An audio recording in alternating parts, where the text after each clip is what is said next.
여러분 안녕하세요.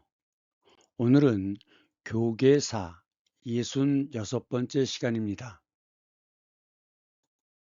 중국의 4대 발명품은 여기 보시면 중국 고대 4대 발명이라고 되어 있죠. 이 발자는 간자체입니다. 지금 우리가 쓰는 글자와는 다르죠. 간략하게 현재 중국에서 쓰고 있는 글자입니다. 첫 번째가 뭐냐? 조지술입니다. 이 술은 이것도 역시 간자체인데 기술이란 뜻입니다. 종이를 만드는 기술. 그 다음에 이것은 인쇄술입니다. 그리고 이것은 화약, 그리고 지남침입니다. 가리킬 지, 남녘남, 바늘침. 물론 이것은 바늘은 아닙니다. 처음에 발명했을 때 청동판 위에 숟가락을 이렇게 얹은 거죠. 그래서 이 숟가락 손잡이 부분이 뾰족하기 때문에 그래서 침이라고 얘기한 것 같아요. 중국의 4대 발명품 중에 첫 번째 것은 종이입니다. 그래서 제지술이라는 것은 종이를 만드는 기술입니다. 종이 이전에는 그럼 어디에다 글을 썼느냐? 무거운 죽간과, 자, 이게 죽간입니다. 대나무로 만든 요 위에 글자를 썼던 거죠. 그래서 서간문이라고 할 때 편직을 서간문이라고 할 때 간자를 이걸 쓰는 것이고, 간단하다라고 할 때도 요거 하나하나는 단순하잖아요. 그래서 간단하다가 되는 겁니다. 여기에다가 글씨를 쓰거나 아니면 비단에 글씨를 썼습니다. 이 비단은 누에고치, 비단 누에가 내뿜어내는 실을 가지고 만든 것이죠. 그래서 비단은 둘 다 왼쪽에 실사가 들어갑니다. 그랬는데 이것은 매우 무겁고 그리고 매우 비싸죠. 후한시대 때 환관은 거세한 벼슬아치, 이것을 환관이라고 했습니다. 체륜입니다. 이 체륜 시대에는 지방에서 총묘하거나 용모가 단정한 아이들을 궁중에 내시로 올리는 제도가 존재했다고 그래요. 그러니까 별로 유력한 집안이 아니라, 그런데 아이가 똑똑하고 그리고 단정하게 생겼으니까 측근에서 왕을 모시는 내시로 선발이 되었던 것 같아요. 10대 어린 나이에 궁궐에 들어왔죠. 그런데 손재주가 뛰어나고 그리고 총명했답니다. 그래서 이 황실에서 황제의 집안, 즉 황제 옆에서 황실에 필요한 기구와 물건을 제작하는 책임을 지었고, 나중에는 그 공로를 인정받아서 용정후까지 되었다고 합니다. 이 후는 제후 후자예요. 그러니까 천자 밑에 제후가 있죠. 우리로 치면 왕에 해당되는 겁니다. 그래서 봉건제에서 제후라고 하면 이것은 왕의 의미로 이해하시면 됩니다. 제후 후자예요. 그래서 이제 이 체륜이 용정후인데 종이를 발명했기 때문에 체륜의 체자 성을 붙이고 후는 제후, 지는 종이. 그래서 그 종이를 체후지라고 또 불렀다고 합니다. 그러면 지금 이 작이라고 하는 건 요 제일 위에 거는 손의 모습이에요. 그리고 밑에 것은 술잔입니다. 지금 술잔에다 술을 따라주는 모습이 작자예요. 그런데 옛날에는 그 계급에 따라서 수를 따라주는 잔의 종류가 달랐다고 합니다. 누구는 옥으로 만든 잔에다 따라주고 제일 밑에는 나무로 만든 잔에다 따라줬다는 거죠. 그래서 이 작이라는 게 받는 술잔에서 벼슬을 의미하게 된 거예요. 그럼 이제 관심들이 많은 게 그거죠. 공작, 후작, 백작, 자작, 남작 뭐 이런 칭호들이 계속 나오는데 중국에서는 5등작으로 나눴습니다. 5등급으로 나눈 거죠. 제일 위가 공작, 그 다음이 후작, 그 다음이 백작. 백은 실백자 왼쪽에 사람인이 들어가면 우두머리란 뜻입니다. 백작.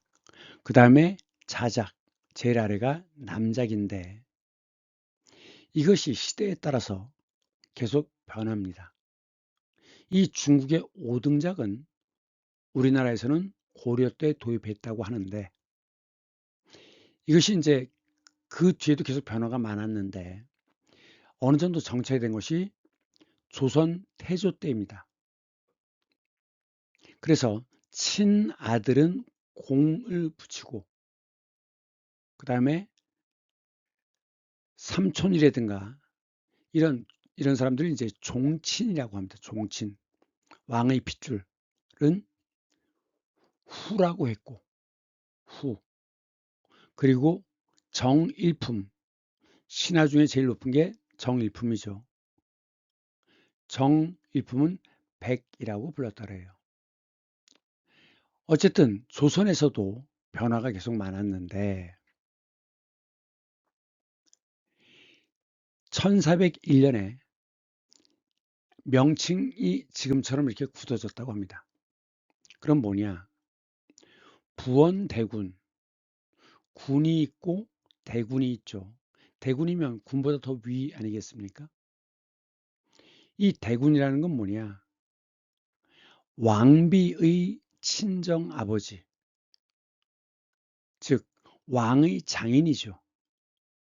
이를 국구라고 불렀는데 그 왕비의 친정아버지, 즉 장인에게 붙인 것이 부원대군입니다. 신하의 경우에는 가장 높을 때 정일품을 줘요. 그러니까 왕족은 이런 칭호를 붙이고 신하의 경우는 정일품, 종일품, 정이품, 종이품 이런 식으로 내려가는 거죠. 그런데 이 정일품은 누구한테 주는 거냐? 공신에게 줍니다. 그래서 나라의 위기를 구한 공신이라든가 또는 왕이 즉위하는데 결정적인 역할을 했던 사람, 그래서 계유정난과 관련되어 있는 한명회의 경우에는 상당 부원군이라는 칭호를 줬어요. 부원군. 상당이라는 건 그 사람의 본, 연고지를 가리키는 겁니다. 청주, 상당 뭐 이런 식인 거죠. 그리고 이 후작에 해당되는 것이 군이고 백작에 해당되는 것이 부원군입니다. 자, 부원군이고 부원대군이죠. 그럼 이 부라는 건 뭐냐? 정부란 뜻이 아니라 이건 도호부란 뜻입니다. 해안가는 외구의 침입이 많기 때문에 그 지역의 최고 책임자는 군대도 같이 통솔하는데 이것이 합쳐진 것이 도호부예요. 그 부를 따가지고 부원군이라고 하는데 왜냐? 그 어떤 직책을 주면 공을 이루었을 때 그에 대한 대가를 땅으로 주죠. 그래서 예를 들면 식읍이라는 건 뭐냐면 먹는 읍이라고 하는 건 거기서 농사를 지어서 거기서 나는 생산물을 네가 가져라 하는 겁니다. 식읍을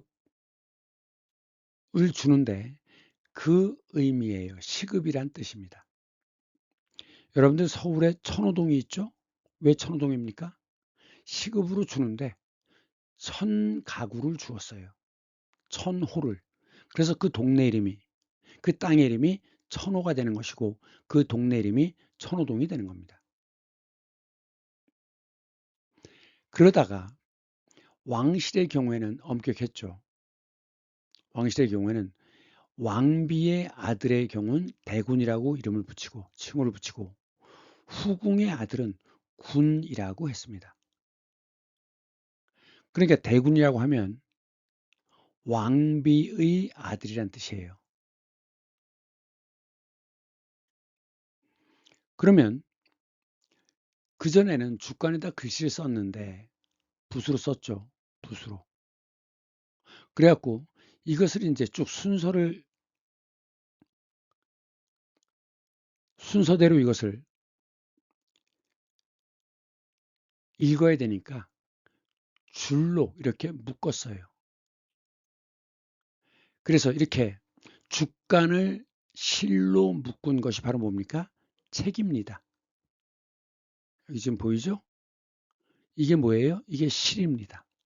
그래서 지금 책자는 이렇게 된 거예요. 지금 이 글자들은 제일 위에 이 칸의 글자들은 모습을 그대로 본따 만들었죠. 이것은 갑골문입니다. 갑골문자. 이건 뭐냐? 대가리가 크니까 이것은, 그리고 여기 꼬리가 있죠? 말이죠. 이거는 수레 바퀴고 이 앞에 건 뭐냐면 말 2마리가 여기에 있고 이것을 굴대로 엮어요. 함께 달릴 수 있도록. 그래서 수레 거자입니다. 이것은 물고기처럼 생겼나요? 이것은 사슴이 달리면, 지금 이 사슴뿔 보이죠? 그러면 어떻게 돼요? 먼지가 나지 않습니까? 그래서 이것이 먼지 진짜예요. 이것은 무릎을 꿇고 앉은 모양인데 제일 앞에 있는 게 이게 눈입니다. 그래서 눈목자죠. 보다란 뜻이죠. 그런데 이것이 갑골문자고 그 뒤에 최초로 한자를 통일한, 모양을 통일한 것이 진나라 때죠. 이서라고 하는 재상이 한자를 통일시켰는데 그럼 왜 진서가 아니라 한자냐? 왜 진자가 아니라 한자냐? 이때 주간에다 글을 써야 되기 때문에 모양이 이렇게 꾸불꾸불하고 크기가 다르면 글자 쓰기 어렵죠. 그래서 이렇게 규격화시켰어요. 글자의 크기가 거의 비슷하죠. 이렇게 통일시킨 것이 한나라 때였기 때문에 이 글자를 한자라고 하는 것입니다. 그러면 종이를 그럼 어떤 과정을 거쳐서 만들었냐? 즉 제지술의 구체적인 내용이 뭐냐? 자, 나무 껍질이나 삼배 조각, 어망, 고기 잡는 그물, 누더기 등을 섞어서 먼저 찝니다. 찧어요. 왜? 찌면 부드러워지잖아요. 그러면 찐 것을 이렇게 절구에다 놓고 방아로 찢거나 아니면 이런 걸 뭐라고 합니까? 디뎌서 방아를 찢죠. 그래서 이걸 디딜방아라고 합니다. 절구 디딜방아예요. 그래서 진익입니다. 그래서 작게 만드는 거죠. 작은 조각으로 나눠요. 그 다음에 여기서는 커다란 수조에다가 이것을 집어넣고 물에 골고루 풉니다. 그런데 종이를 만들려면 접착 성분이 있어야 되죠. 서로 붙어야 되잖아요. 그래서 녹말을 섞습니다. 녹말. 우리가 이제 도배할 때 사용하는 풀. 그걸 섞어요. 그래서 골고루 잘 저어줍니다. 그 다음에 종이를 뜨는 채예요. 채. 채로 걸러서 일정한 두께로 채를 걸으려면 상당히 숙련된 기술이 있어야 됩니다. 그 다음에 하나씩 이렇게 건조를 시켜요. 건조를 시킵니다. 그런 다음에 다 마르면 이렇게 한 장씩 이렇게 올려놓거나 아니면 조금 덜 말라도 종이들을 쭉 쌓은 다음에 위에다 무거운 돌을 얹어 놓습니다. 그럼 물기가 빠지겠죠? 그렇게 해서 이렇게 큰 종이를 만들어서 이걸 전지라고 합니다. 전지. 그러면 그 전지를 8조각으로 자르면 뭐가 돼요? 자를 절자를 써서 8절. 16장을 만들면 16절. 이렇게 얘기하는 겁니다. 그러니까 이 전지, 통으로 된 종이 반으로 자르면 2절, 그 하나가 2절지, 넷으로 자르면 4절지, 8개로 자르면 8절지 이렇게 되는 거예요. 8절지는 어디서 볼 수 있냐? 여러분들 학교에서 시험 보죠? 그 시험지가 바로 8절지입니다. 이 한 장에서 8장이 나오는 거예요. 그러다가 이렇게 해서 만들다가 나중에는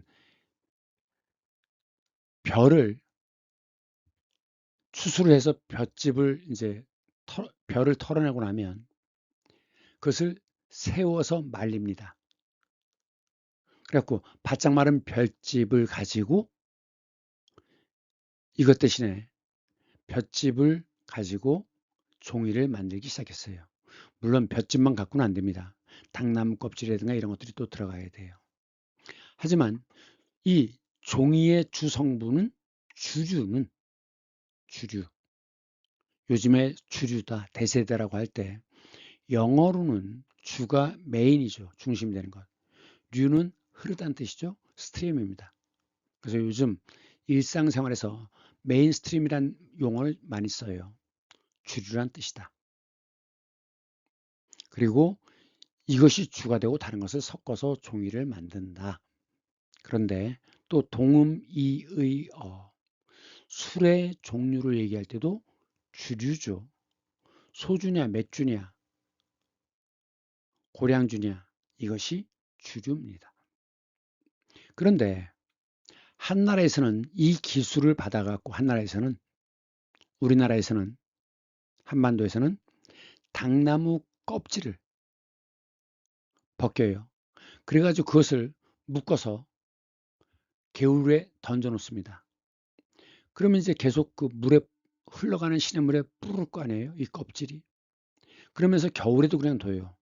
그럼 이것이 얼었다 녹았다 하면서 계속 껍질이 갈라져 가지고 점점 더 부드러워지겠죠. 한반도에서는 이 당나무 껍질로 종이를 만들었는데 이 종이를 한지라고 합니다. 한지. 이 당나무가 매우 질기기 때문에 그래서 중국의 종이나 외국의 종이에 비해서 한국의 당나무 종이는 매우 보존성이 높아요. 그런데 지난 시간에 공방전 기억합니까? 엽전을 의인화한 것. 의가 뭐죠? 흉내낼 의자였죠. 이게 없으면 물을 의, 질의, 의문, 손이 들어가면 흉내낼 의. 그래서 소리를 흉내내는 것은 의성어고 동작을 흉내내는 것은 의태어라고 그랬어요. 그래서 사람이 아닌 것을 사람처럼 흉내내는 것이 의인화죠. 고려 말에 등장하는데 가짜 전기의 형태로 쓴 것이기 때문에 가전체라고 합니다. 전기라고 하는 것은 사람의 경우에만 해당되는 거잖아요. 어떻게 태어나서 어떻게 살다 어떻게 죽었다. 이게 전기죠. 그런데 의인화했기 때문에 가짜다. 가짜 전기다. 그래서 가전체라고 하는데 당나무를 한자로 쓰면 저가 됩니다. 당나무 저자예요. 그래서 이 가전체 소설의 제목이 저생전입니다. 생이라는 것은 벼슬하지 않은, 벼슬이 없는 사람을 가리킬 때 생자를 많이 붙입니다. 그래서 여러분들은 학생이죠? 배우는 사람들.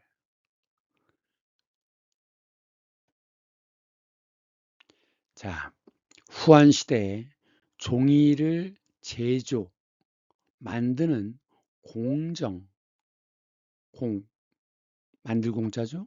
그 만드는 과정, 공정이 이렇다는 점을 기억해 두시기 바랍니다.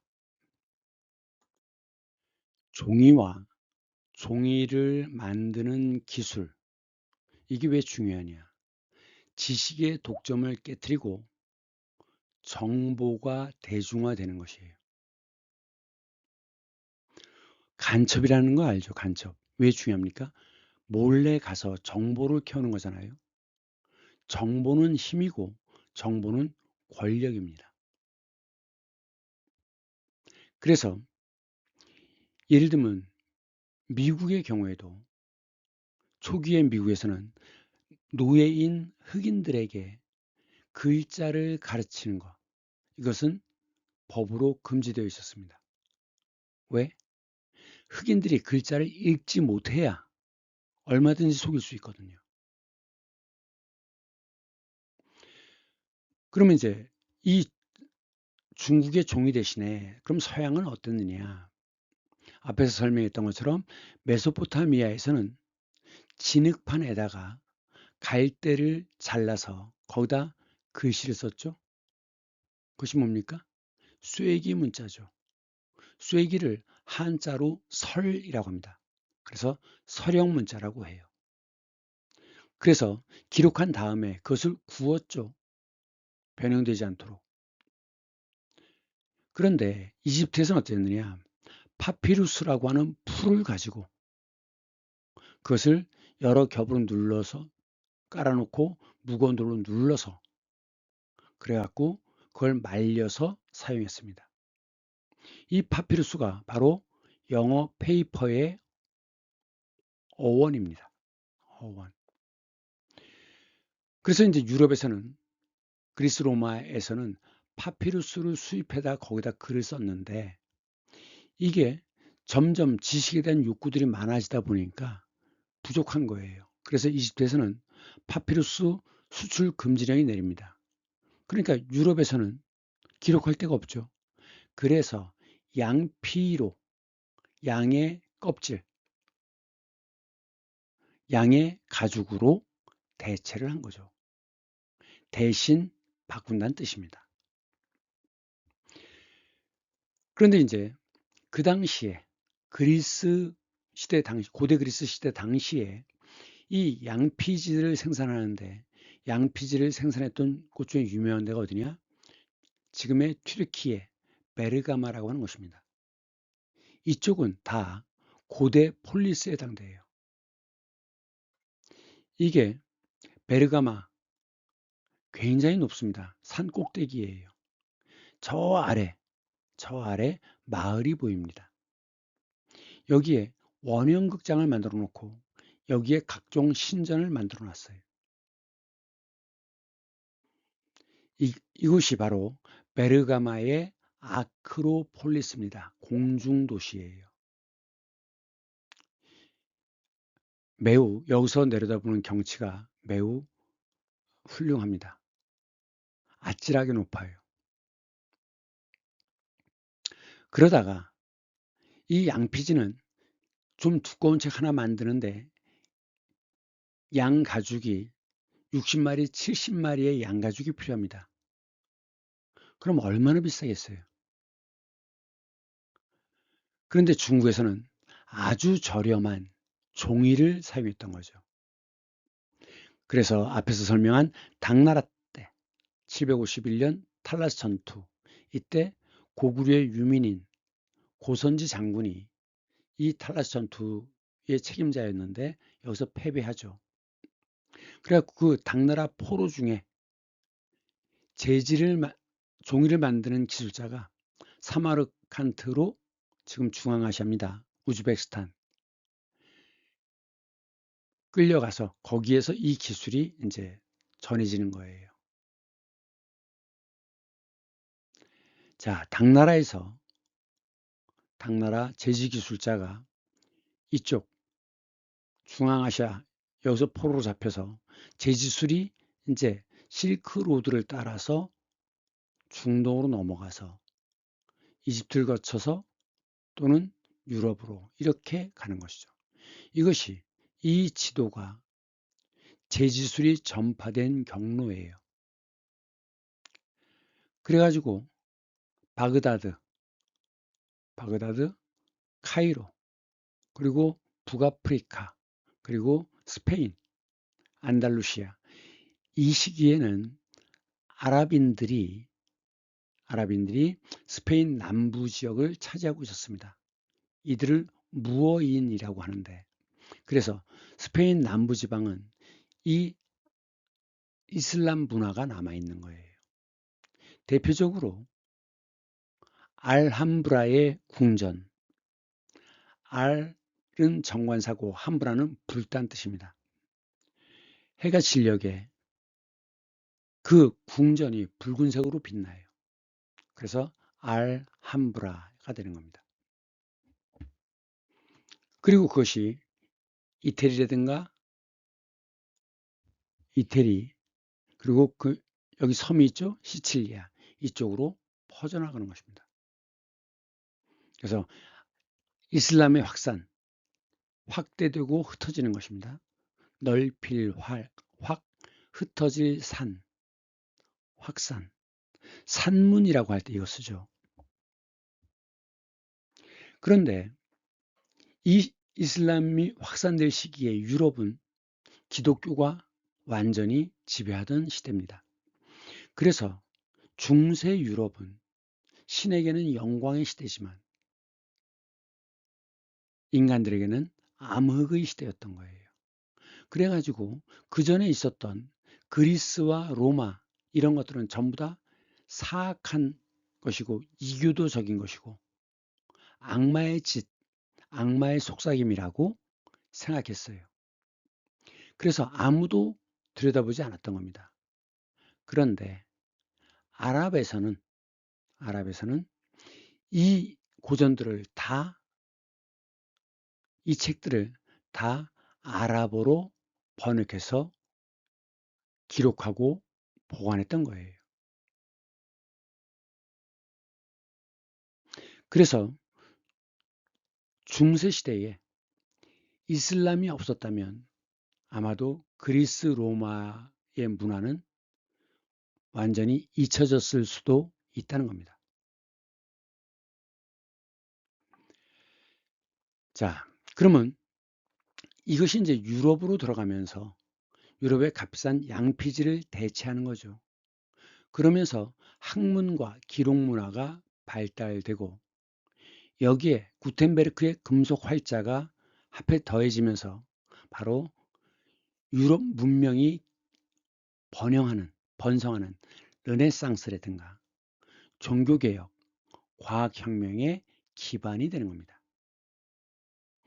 이 기자는 위에 거는 그것이란 뜻이에요. 그 기자. 네, 밑에 흑토가 들어갔죠. 그래서 이건 터 기자입니다. 반이라는 건 밑에가 바닥이 평평한 그릇이 반이에요. 바닥이 평평한 그릇입니다. 예를 들면 자 이게 쟁반인데 바닥이 어때요? 바닥이 평평하죠.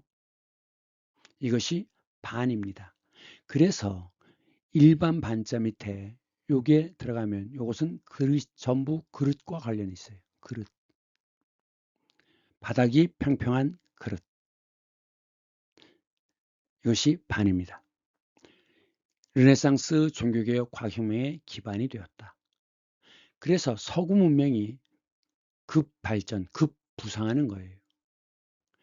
급하게 부는 뜰 부자입니다. 그래서 떠다니는 물질을 부유물이라고 하죠. 떠올랐다가 가라앉는 것을 부침이라고 합니다. 침몰. 자, 이 반자는 자주 쓰이는 거니까 보겠습니다. 작은 평평한 것, 요겁니다. 소반. 옛날에는 손님이 오면 밥, 반찬, 간장, 반찬 3개 또는 5개 이렇게 됐어요. 그래서 반찬의 개수에 따라서 3개면 3첩이라고 얘기하고 5개면 5첩, 7개면 7첩이라고 얘기하는 겁니다. 옛날엔 다 개인별로 식사를 했어요. 그래서 작은 상이기 때문에 이것을 소반이라고 합니다. 특히 다리를 이렇게 만들어 놓은 이것을 개다리 소반이라고 해요. 그럼 쟁반은 뭐냐? 쟁은 깽깽거리는 소리입니다. 쟁쟁거리는 소리예요. 자, 쟁반 스테인리스로 만들었죠? 그래서 두드리면 금속성 소리 나잖아요. 그래서 쟁반입니다. 그 다음 요즘 이런 거 본 적이 있나요? 요즘은 다 CD니까 요즘 CD도 또 안 듣는 것 같아요. 이게 옛날 축음기 이렇게 이게 축음기인데 바늘을 올려놓으면 이 음반이 돌면서 소리가 나죠. 예, 소리를 담아내는 것이기 때문에 음반이라고 얘기합니다. 그러면 소리를 재생하는 기계를 축음기라고 해요. 소리를 저축하고 있었다라는 뜻이죠. 그 다음에 이건 뭐라고 합니까? 피아노 건반이라고 하죠. 요거 하나하나가 건입니다. 그 다음 사람은 직립을 하잖아요. 그럼 내장의 무게를 받쳐줘야 됩니다. 직립을 하기 때문에. 그래서 골반이 내장의 무게를 받을 수 있도록 이렇게 골반이 밑으로 평평해진 거예요. 그래서 뼈가 받쳐주는, 그래서 골반입니다. 이것을 골반이라고 해요. 그런데 한 가지 더. 자, 이 골반에 뼈가 붙어 있죠. 이것을 고관절이라고 합니다. 이거 부러지면 큰일 나요. 큰일 납니다. 이렇게 동그랗게 되어 있는데 이것이 골반에 들어가 있는 거죠. 부러지면 예, 큰일 나죠. 그 다음에 자, 엄마 배가 있는데 아기가 이렇게 거꾸로 있잖아요. 그랬을 때 태아라고 하잖아요. 이런 아기를, 뱃속에 있는 아기를 태아라고 하는데 이제 막 태어나면 신생아죠. 이것을 아기가 자라는 요 기반이 되는 곳이기 때문에 여기에서부터 착상이 돼서 이렇게 점점 커지는 겁니다. 그래서 이것을 요 붉은색 부분, 요 부분을 태반이라고 합니다. 태반. 태는 에벨 태자예요. 탯줄이라고 하죠. 그 다음 땅에 평평한 것을 지반이라고 하는데 그것이 바위로 되어 있으면 안반이라고 합니다. 안반. 그런데 이 겉으로 드러난 돌이 이렇게 평평해요. 이것은 동해시 무릉계라고 하는 계곡에 있는 반석입니다. 돌이 평평하게 드러나 있어요.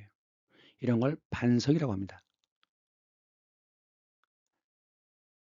그래서 흔들림이 없는 교회, 그래서 반석교회라는 게 있죠. 그 다음 어떤 사건의 처음 부분을 초반이라고 하고 중간 부분을 중반이라고 하고 끝부분을 종반이라고 얘기합니다.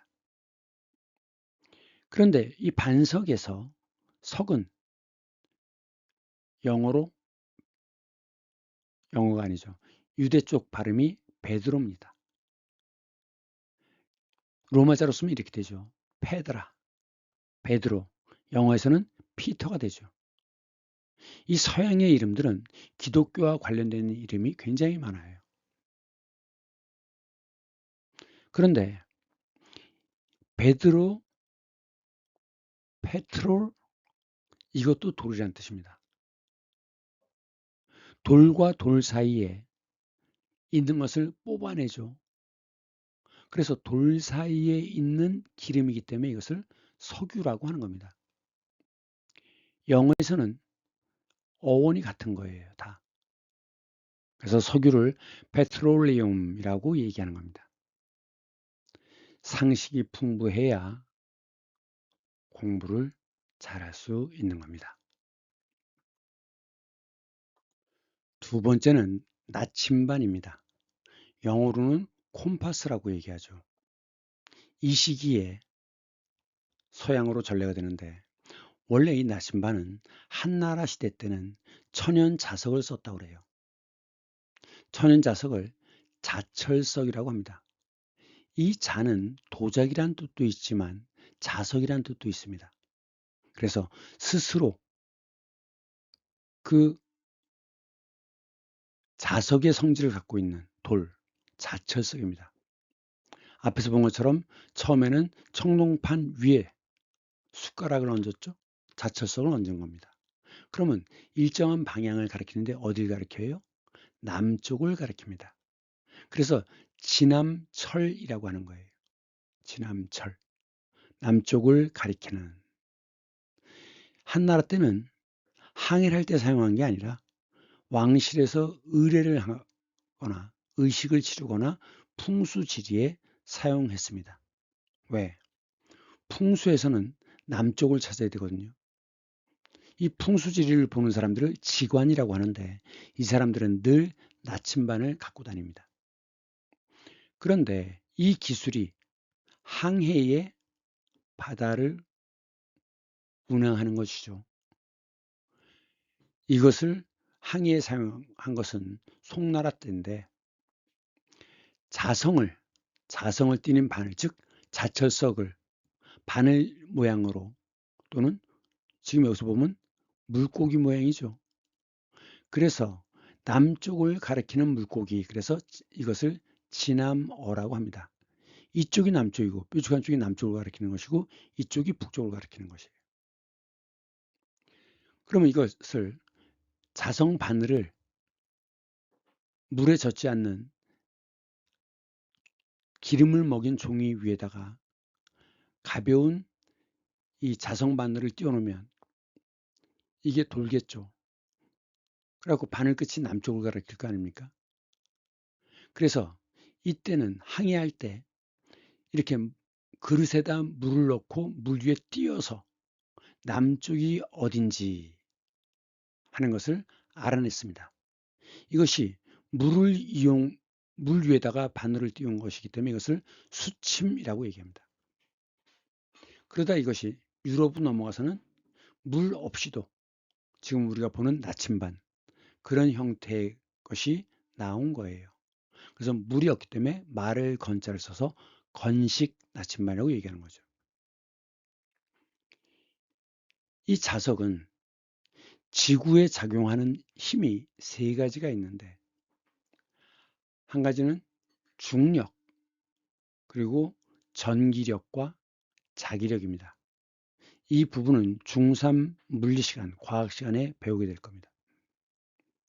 그럼 이 자기력이 왜 생기는 거냐? 자기력이란 이렇게 띄워놓으면 항상 남쪽을 가리키는 뭔가 눈에는 보이지 않지만 힘이 작용하는 것이죠. 그 이유는 뭐냐? 지구에 이것이 내핵이죠. 그리고 이 바깥에 이것이 외핵인데 외핵.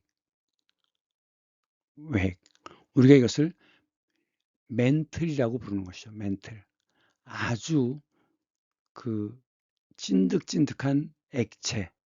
그래서 아주 이쪽에 2500도 되는 열 때문에 아래쪽은 데워지고 위는 차잖아요. 온도가 낮죠. 그러니까 이것이 대류 현상을 이렇게 일으킵니다.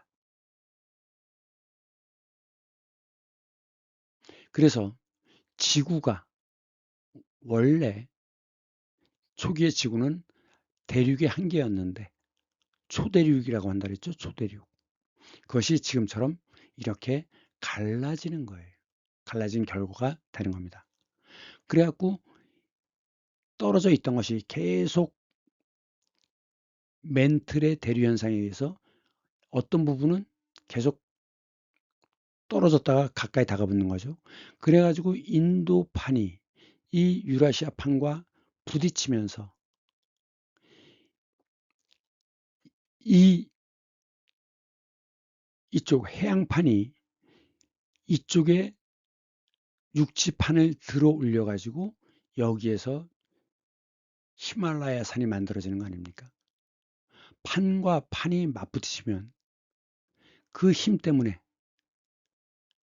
멘틀이 움직이는 이 힘 때문에 밀어 올려져서 5,000m, 8,000m짜리 산들이 만들어지는 겁니다. 알프스, 히말라야 이쪽이 다 지금 그런 거예요. 대륙과 대륙이 충돌한 결과입니다. 충돌 속도가 빠르지 않죠. 손톱이 자라는 속도로.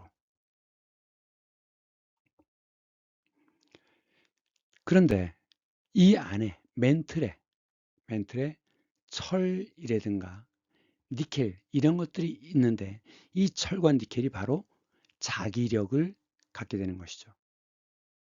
그래서 이렇게 자기력이 형성된다는 겁니다. 이게 왜 중요하냐? 태양에서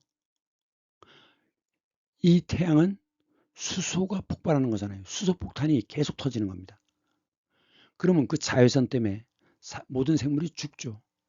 그런데 이것이 지구에 도착할 텐데 여기에 자기장이 형성돼서 이것을 이 자외선 우리가 이제 플라즈마라고 얘기하는 것들인데 이것을 막아줍니다.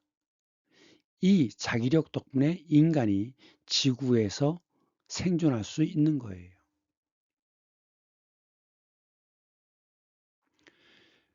자, 그래서 송나라 때는 그릇에다 물을 붓고 그 위에 기름종이를 띄우고 그 위에다가 가느다란 자석 바늘을 띄워서 방향을 알았는데 계량을 했습니다.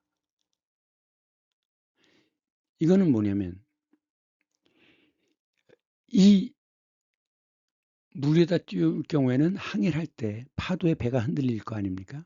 그럼 물이 쏟아지고 매우 여러 가지 어려움이 있겠죠. 이건 뭐냐? 짐벌입니다. 축을 두 개를 만들어서 어떤 경우라도 수평을 유지하게 만드는 거죠. 그러면 파도가 친다 하더라도 방향을 볼 수 있잖아요. 이것이 짐벌의 원리를 이용한 것인데 짐볼과는 다릅니다. 짐볼은 짐내스틱, 운동을 할 때 사용하는 공이기 때문에 그건 짐볼이고 이건 짐벌입니다. 이게 짐벌의 기능을 활용한 스테디캠이에요. 요즘은 더 간단해졌는데 허리에다가 장비를 묶고 그럼 카메라가 저절로 들리는 거죠. 그리고 이제는 아예 이런 식으로 이 손이 흔들리더라도 피사체를 정확하게 수평을 유지하면서 찍을 수 있는 이런 기계들이 요즘 많이 사용되고 있는 거죠.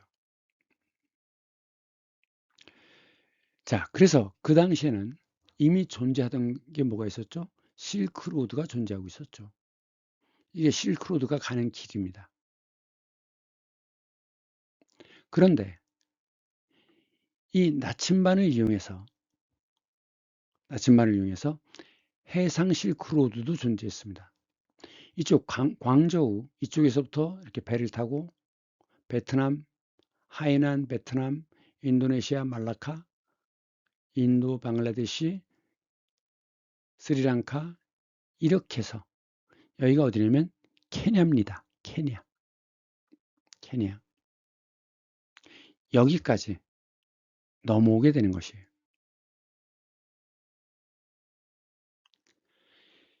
이건 누가 했느냐? 뒤에 얘기하겠지만 중국 명나라 영락제 때 환관정화가 영락제의 명을 바꿔서 이 항해를 시작합니다.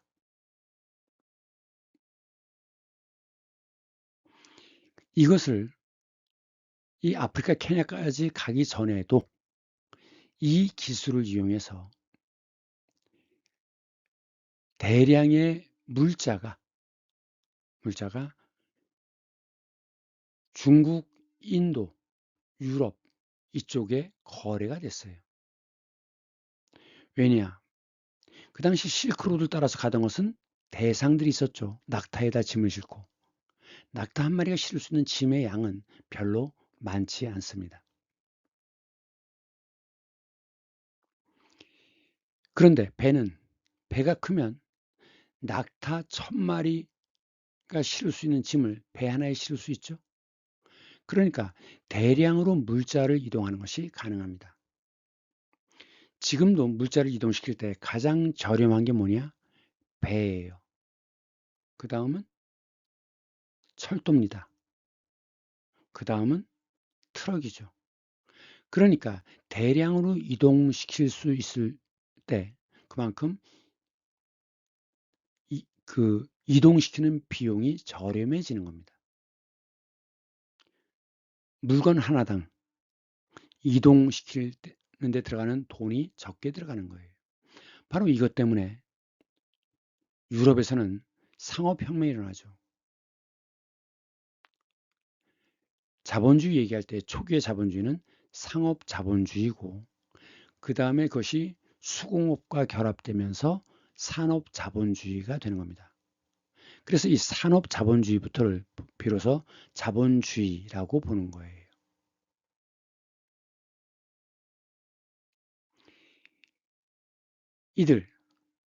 이쪽 지역을 아랍 상인들이 장악하고 있었죠. 그래서 아랍 상인들을 통해서 인도양과 홍해로 전파돼서 이것이 다시 이집트를 거쳐서 유럽으로 넘어가는 겁니다. 그래갖고 제일 처음 맞닥뜨리게 되는 게 이쪽을 장악하고 있던 게 주로 이 당시에는 베네치아 상인들이 이쪽을 장악하고 있었어요. 여러분들 그 베니스의 상인 이야기 아시죠? 그 당시 베니스 상인들은 전 세계 안 가는 곳이 없었습니다. 이들이 유럽에 이 나침반을 소개한 것이죠. 그런데 이 당시는 이 지역이 십자군 전쟁을 일으키고 있었습니다. 셀주크 터키와 유럽 사이의 전쟁이 지금의 예루살렘에서 일어났죠. 그렇기 때문에 이쪽이 막혀 있잖아요. 이 실크로드가. 그래서 해상 실크로드가 더 활발해진 것입니다. 이 시기는 아바스 왕조고 우리가 아랍이라고 부르는 그 시기입니다. 종교는 당연히 이슬람교였죠. 그런데 이 나침반 덕분에 먼 거리로 항해하는 것이 가능했죠. 그래서 콜럼버스 시대에 신대륙 발견 등 대항해 시대를 여는 핵심 도구가 바로 나침반입니다. 그러면서 이 신대륙에서 뭘 갖고 오느냐? 감자, 고구마, 옥수수 이런 것이 유럽으로 들어오는데 이 당시에 이쪽의 주식은 밀이었죠.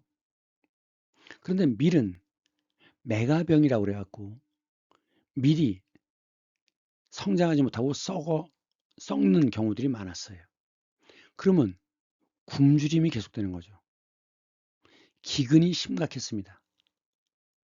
기는 굶주리는 것이고 그는 흉년들 근자예요. 이 감자가 유럽의 기근을 해결해 줬습니다.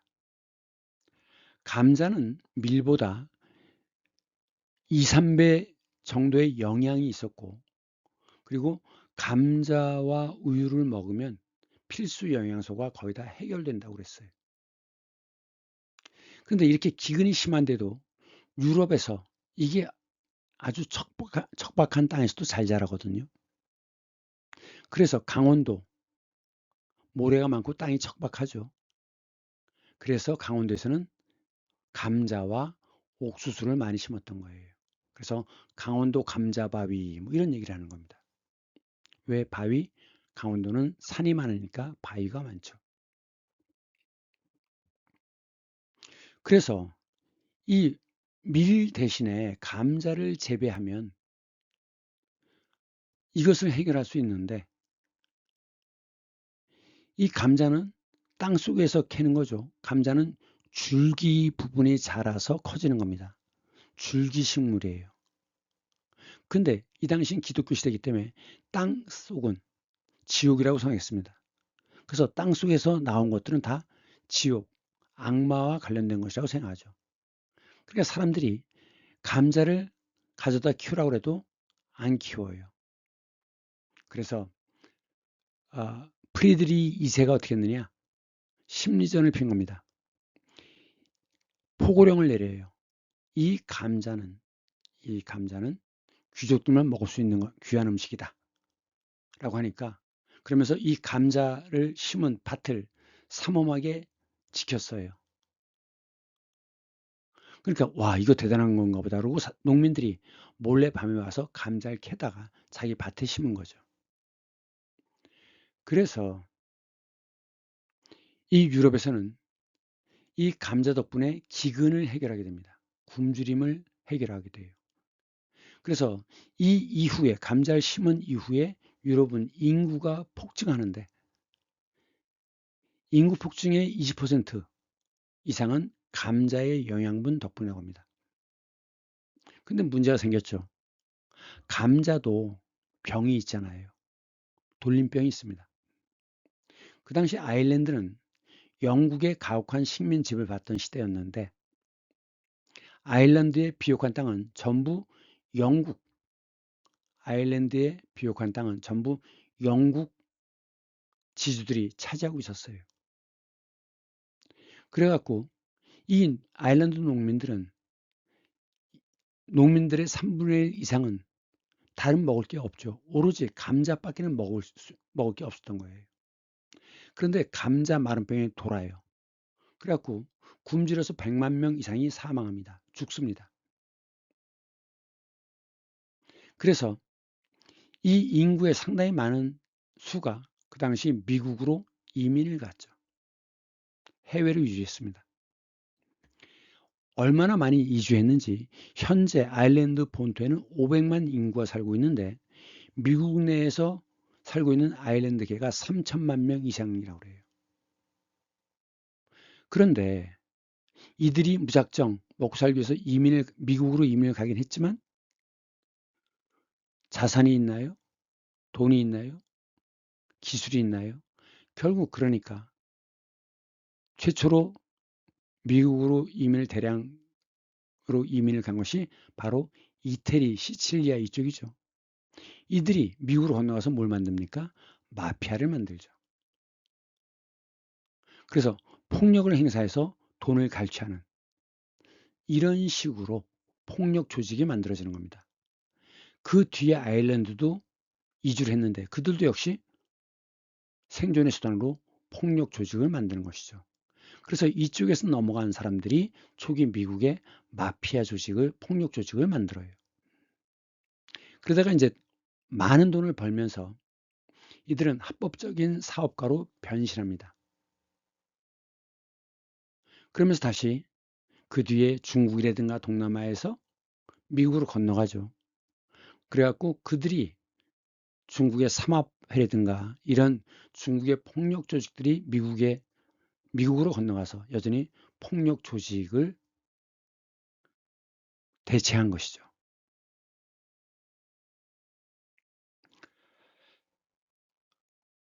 어쨌든 이 신대륙의 감자는 유럽의 인구를 증가시키는데 결정적인 기여를 하였다는 점이 중요하고 두 번째, 원거리 항해가 가능하면서 이 유럽인들은 삼강무역을 합니다.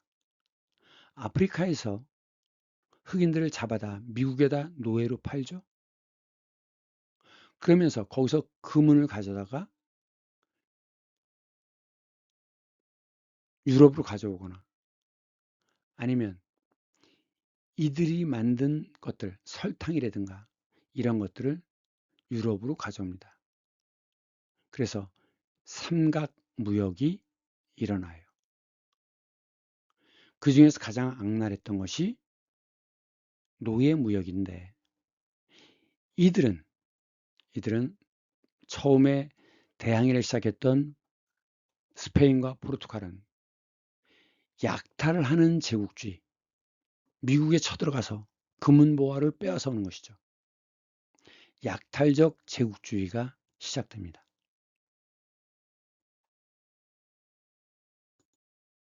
이 사진은 독일에 감자를 보급했던 프리드리히 2세가 살았던 상수시 궁전, 그 안에 프리드리히 2세의 무덤이 있는데 사람들이 유럽을 굶주림으로부터 벗어나게 해준 것에 대해서 감사하면서 관 뚜껑 위에다가 이렇게 늘 감자를 갖다 놓는다고 합니다. 이 프리드리 2세의 감자 보급이 결국은 유럽 전역으로 퍼져서 이들의 기근을, 굶주림을 상당 부분 해소해 주었다라는 점은 기억할 만합니다. 그리고 이 사진은 이것이 옛날 실크로드였죠. 그리고 이것은 해상 실크로드입니다. 지금 중국에서 계획하고 있는 내용이고 진행하고 있는 내용인데 이 실크로드 길을 따라서 해상 실크로드 길을 따라서 다른 나라와의 연결을 시도하는 것입니다. 그 이유 중에 하나는 뭐냐면 미국은 중국을 포위하는 전략을 쓰고 있거든요. 중국을 둘러가면서 전부 미군 기지들이 있습니다. 이것을 벗어나기 위한 시도의 하나로 중국에서는 1대1로라고 하는 사업을 시작했는데 바로 이 실크로드와 해상 실크로드의 길 이것과 일치하는 거죠.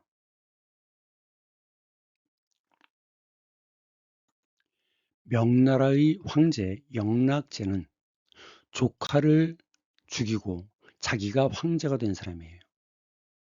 그러니까 주변으로부터 조카를 죽인 자 이런 비난을 받지 않겠습니까?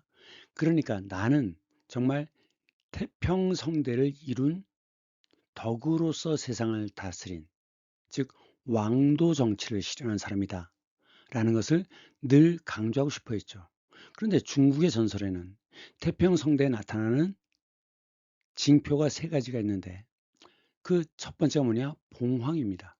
봉황. 그리고 기린입니다. 그리고 모든 나라의 조공을 받는 것입니다. 이 조공, 중국의 조공이라고 하는 것은 일방적으로 뺏는 게 아니라 예를 들어서 그 나라의 그 귀한 물건을 하나를 바치면 중국에선 3에 해당되는 대가를 줍니다. 이것이 옛날에는 공무역에 공적인 무역에 해당됐던 거였어요. 그런 측면이 있습니다. 그럼 봉황이라는 건 뭐냐?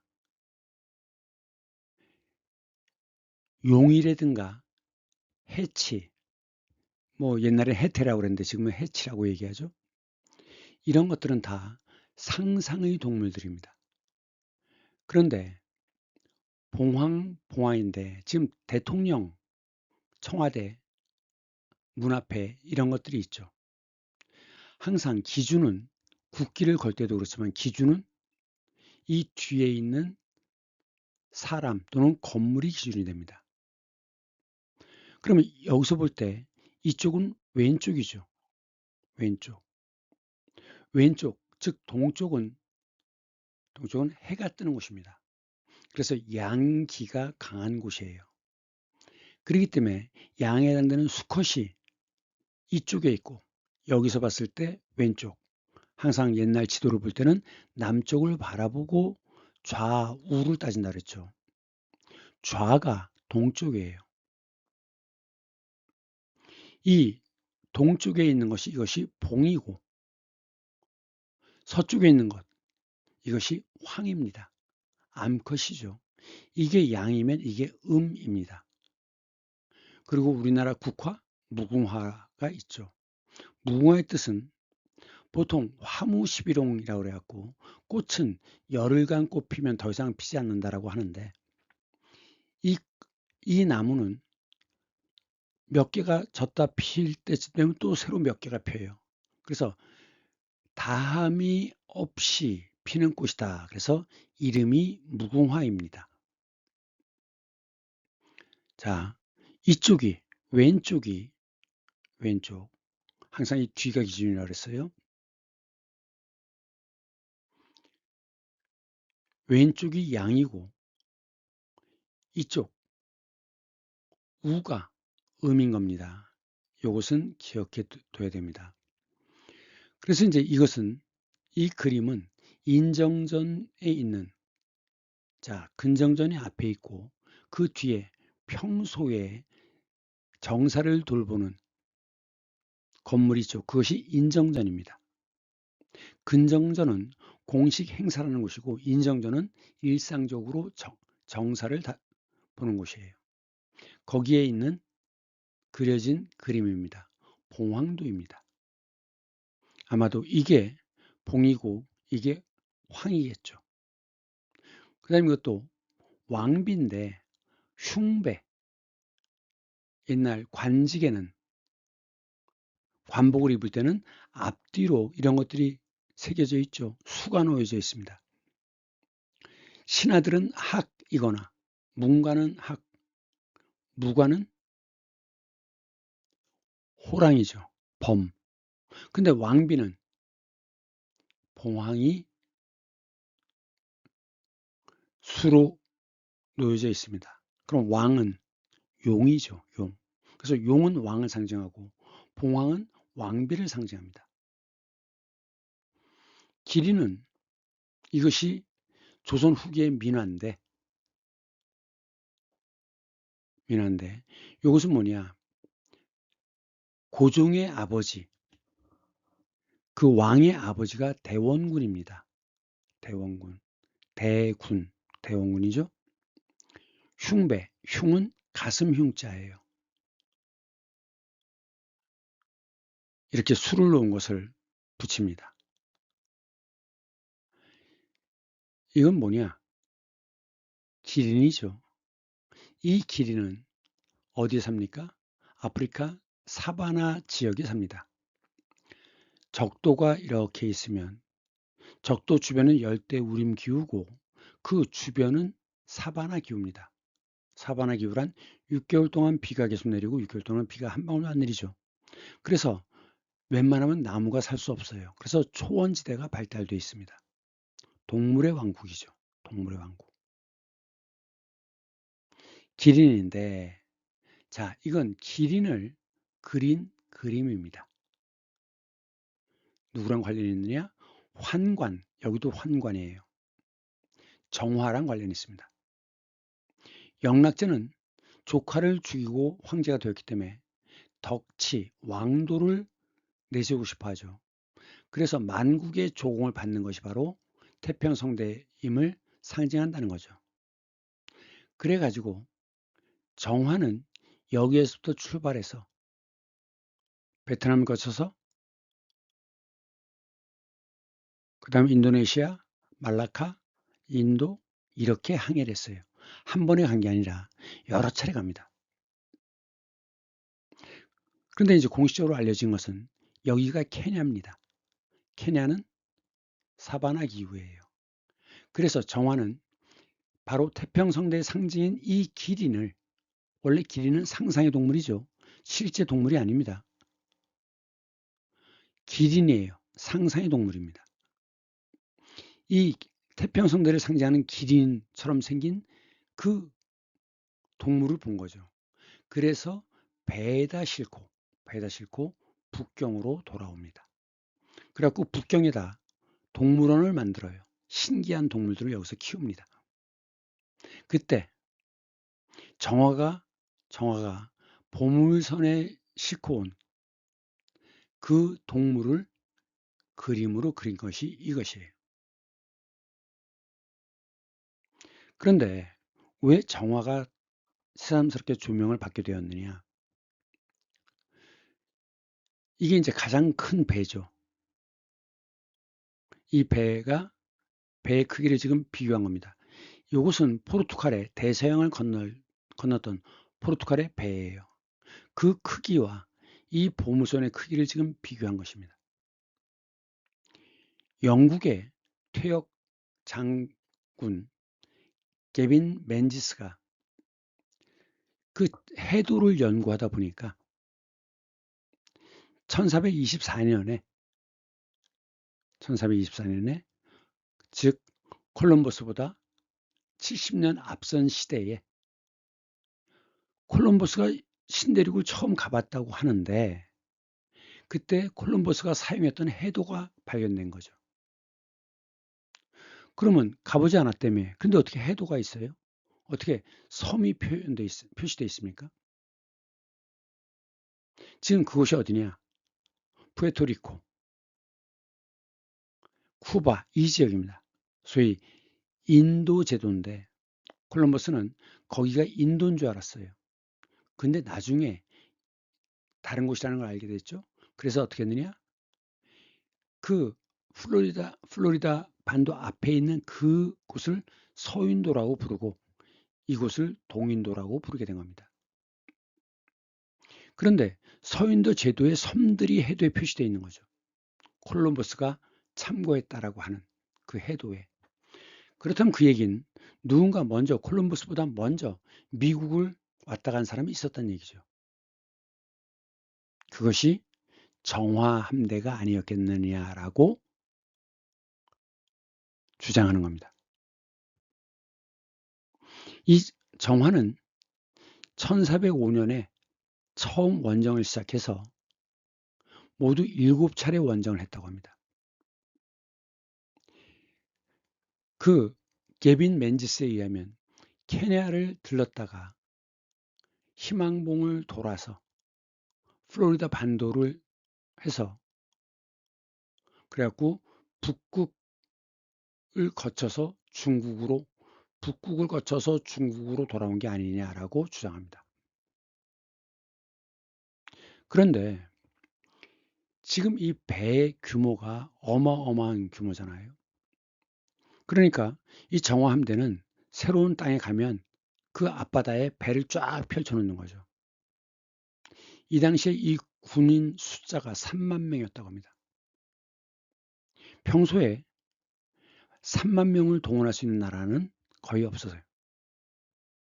그러니까 우리한테 조공을 바칠래? 아니면 전쟁을 할래? 그러니까 다 조공을 바치겠다고 하는 거죠. 그래서 가는 겁니다. 그래서 여기까지 가서는 여긴 가본 적이 없으니까 여길 왕래하던 선원들이 있을 거 아닙니까? 선원을 고용해서 여길 가요. 또 가본 적이 없는 곳 다 고용을 해서 이렇게 해서 새로운 곳을 갔다는 거죠. 그런데 아까 조공 받은 게 1이면 3배, 4배를 더 주는 거죠. 그래서 명나라의 국고가 텅텅 비게 됩니다. 돈이 부족해요. 그래서 영락제가 죽은 다음에는 바다로 나가는 걸 전부 금지시켜 버립니다. 항해 금지령. 그리고 이 북경에 있던 이런 동물들 다 묻어버리고 폐쇄합니다. 그래서 중국은 영락제가 죽은 다음에 바깥으로 나가지 않아요. 즉 고립주의를 택하는 거죠. 그 사이에 유럽은 이 송나라에서부터 배운 나침반과 그다음 화약은 주로 원나라를 통해서 전래되는데 그거로 무장한 채 동양을 식민지로 만들기 시작하는 겁니다. 서양이 약진해요. 약은 도약하다란 뜻입니다. 뛰어나가는 거죠. 이것이 약진입니다.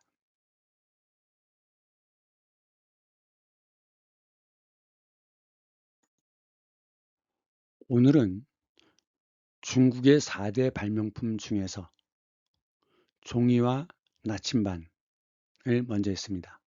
다음 시간에는 화약과 인쇄술에 대해서 하겠습니다.